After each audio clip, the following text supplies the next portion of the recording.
আপনারা 20 কোটি মানুষ কি বুবা? হ্যাঁ, 20 কোটি মানুষ বুবা।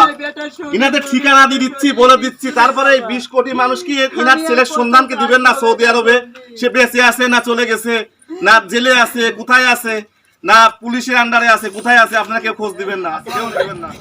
ভালো আছেন? হ্যাঁ, আচ্ছা, এগুলি আপনাদের জন্য নিয়ে আসলাম।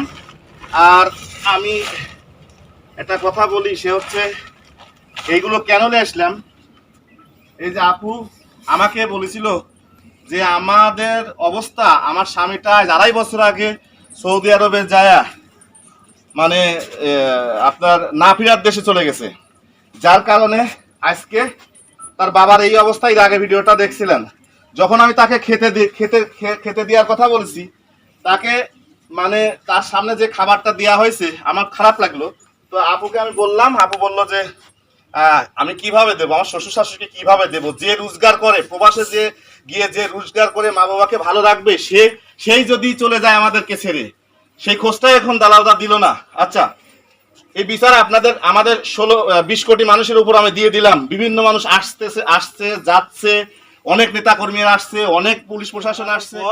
অবস্থা কি দেখেন, ছেলে হারানোর পর এমন বাবাকে কেউ কখনো দেখছেন যে ছেলেকে বিদেশ দেওয়ার পর বাবার এই অবস্থা হবে? ছেলেকে বিদেশ পাঠাইছে কেন?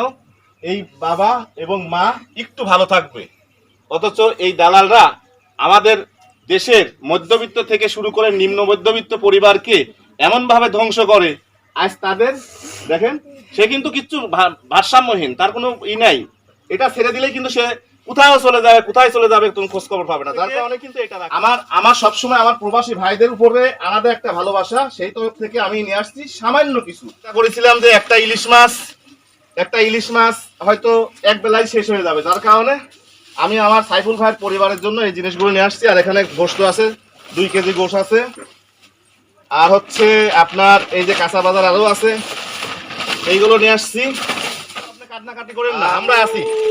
আপনার কোনো ভাই না থাকলে আপনার এই ভাই আপনার সাথে আছে ইনশাআল্লাহ। আপনি কান্নাকাটি করেন না। আপনাদের কোনো বিচার,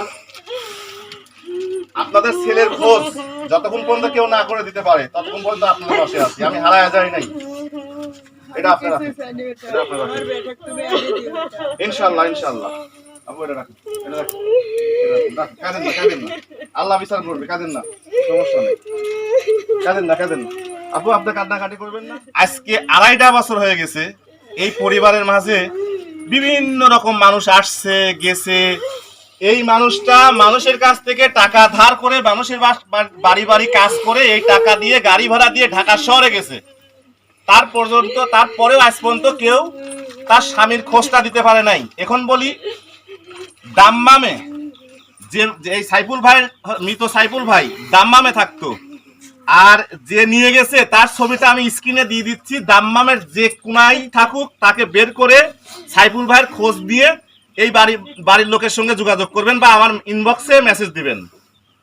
সাইফুল ভাইয়ের খোঁজ দিয়ে আমি তার ছবিটা দিয়ে দিচ্ছি, দালালের ছবিটা আমি দিয়ে দিচ্ছি, আপনারা খোঁজ করে তাকে। ভাঙা ঘরে এই দেখেন এরকম করলেই সব দেখা যায়, সব ভিতরে দেখেন, আপনারা দেখছেন এর আগে।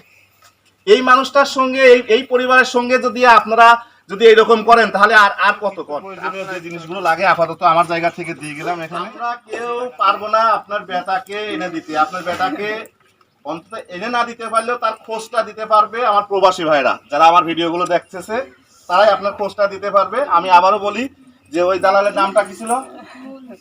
মনসুর। দালালের নামটা ছিল মনসুর। আমি স্ক্রিনে দিয়ে দিচ্ছি ছবি।